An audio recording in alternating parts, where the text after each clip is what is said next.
ও হিফুল ফুজুল সংগঠনের বাজিদ বোস্তামি মাহিম, বিজ্ঞান বন্ধু পরিবারের নাসির উদ্দিন পিন্টু, বাড়ি সংগঠনের কামরুজ্জামান রিফাত, তারা আমাদের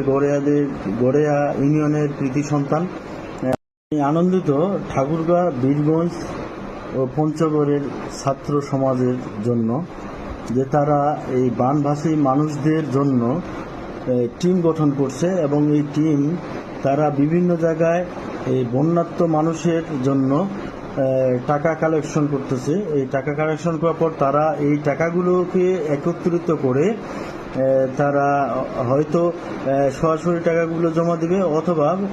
প্রধান উপদেষ্টার ত্রাণ তহবিলে তারা এই টাকাগুলো জমা দেবে। তবে আমি খুব খুশি, আমি অভিনন্দন জানাই মামুর বাড়ি সংগঠনের কামরুজ্জামান রিফাত ও বিজ্ঞান বন্ধু পরিবারের নাসির উদ্দিন পিন্টু ও হিফুল ফুজুল